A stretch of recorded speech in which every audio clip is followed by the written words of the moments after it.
everyone, ダジャハオ、皆さんこんにちは、ひときです。今日は今流行っている若者言葉を紹介したいと思います。皆さんは若者ですか？多分前に撮った若者言葉の動画が2、3年前だと思うんですけど、2、3年で大きくは変化してないので、前に勉強した若者言葉を抜いた言葉を今日は紹介したいと思います。一番使われている言葉第1位、キャパイ。正直この言葉を使っている人を見たことはないんですけど、意味はなんとなく想像できます。キャパイではないんですけど、よく僕たちはキャパが足りないとか、キャパがオーバーしているっていう言葉を使います。英語と同じなんですけど、このキャパは自分ができる能力の範囲みたいな意味があって、キャパが足りないっていう時は、ちょっと自分一人じゃどうにもできない、自分の限界を超えているっていう時に使います。なので、キャパオーバーを短くしてキャパイです。今日たくさん仕事があるのに僕一人しかいない。キャパイよ。これで皆さんも若者になれます。違う。なんかよく調べてみると、今言った意味の他に、もう限界、すごすぎて、もう好きすぎて限界、そういう時にもキャパイを使うらしいです。この曲、マジでキャパイ。もう大好きすぎて、しょうがないという意味らしいです。じゃあ練習しましょう。せーの。オノマップは、キャパイ。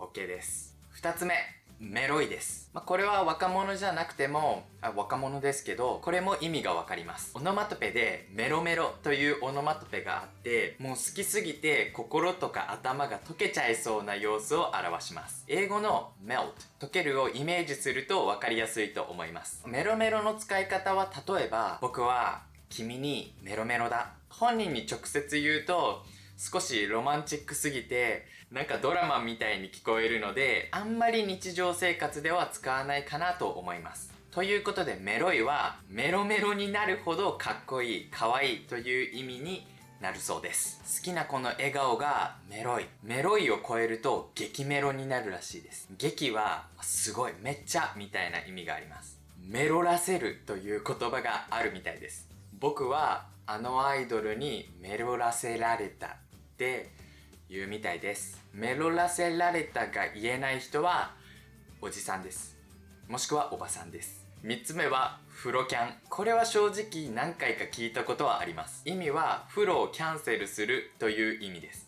例えば今日は面倒だから風呂キャンするわという風に使います。結構日本ではお風呂っていうとシャワーの意味も含まれていることがあります。日本人は毎日お風呂かシャワーを基本的には入っています。一つ一つ今日はお風呂もシャワーも入らないっていうとちょっと言葉が長くなるので、今日風呂キャンすると言った意味はお風呂もシャワーも入らないということの意味の方が多いと思います。今の人よりも昔の人の方が遅くまで働いて頑張っていたイメージがあるんですけど、なんか今の人の方が体だけじゃなくて心もちょっと疲れていて、トータルで見ると今の人の方がなんか疲れているのかなっていう風に感じています。ですのでこの風呂キャンっていう言葉ができたのかもしれません。4つ目、蛙化現象。多分これ前にも説明したかもしれないんですけど、また出てきてるのでもう一回勉強しましょう。意味は相手の些細な言葉や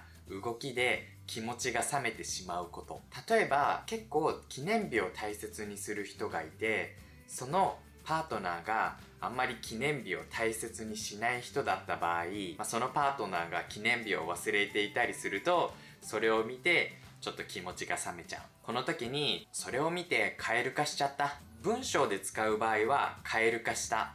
あれを見て蛙化したよ。気持ちが冷めちゃった。もう好きじゃない。そういう風に使います。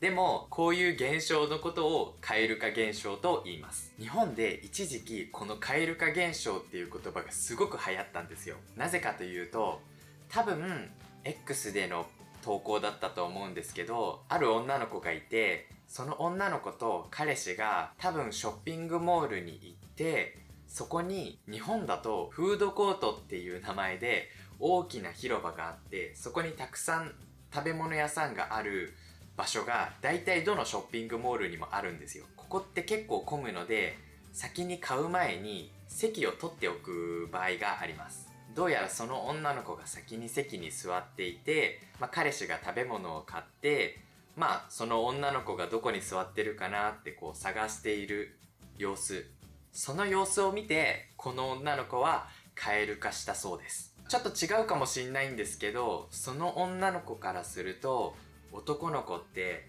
かっこよくてすぐに決められて頼りになるような存在なんだけど、女の子がいないかこう探している様子を見て急に弱々しい頼りない男性に見えてしまった。理想と現実のギャップがあって、カエル化したらしいんですけど、そんな女の子いらねえ。ごめんなさい。もしわかるよっていう女の子いてしまったら、ちょっと僕とは多分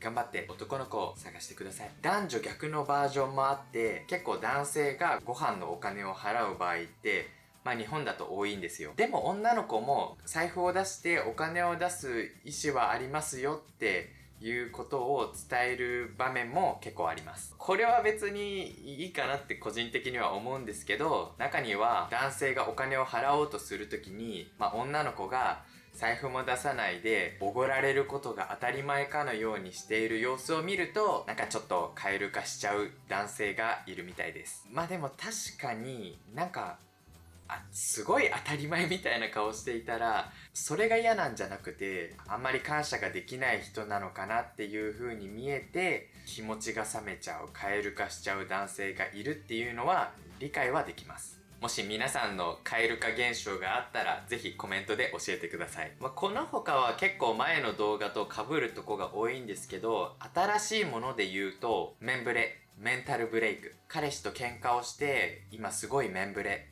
こういう風に使います。でも英語と同じなのでわかるかなと思います。これはちょっと僕知らなかったんですけど、リアコ。意味はアイドルとかアニメのキャラクターとか、もう絶対に手が届かないところにいる人にリアルに恋をしていること。もう応援したいとかじゃなくて、もう本当に付き合いたい。もう結婚したい。そういう感情になってしまっていると使うみたいです。例えば、僕は犬ちゃんにリアコ。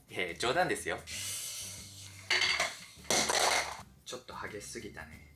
失礼しました。最後です。ネットで調べると、おったまゲッダウン。いや、これ本当？僕騙されてない？おったまげるはびっくりするっていう意味なんですけど、ちょっと昔の言葉というか、田舎っぽい言葉というか、あんまり使わなくて、本当に誰かが驚いた時におったまげたって言ったら、もうそれだけで面白いんですけど、なんか英語の get down をつけて、うわー、あの人かっこよすぎておったま get down。 は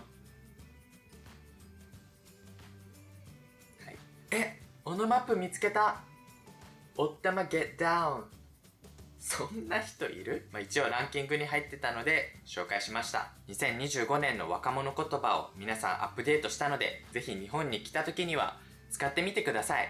あと、今キックスターターで GoGo ジェスチャーというカードゲームを作っているので、ぜひコメント欄のリンクからサポートしてください。今日もメロメロっていう言葉があったみたいに、僕たちの日常ではものすごくオノマトペを使います。ですので、それを中心に日本語が勉強できる。そしてそのオノマトペに関する面白いトピックも用意してあるので、日本語の会話の練習にもなります。ぜひ皆さん1つ、2つ、いや3つよろしくお願いします。僕にメロらせられている人はぜひサポートしてください。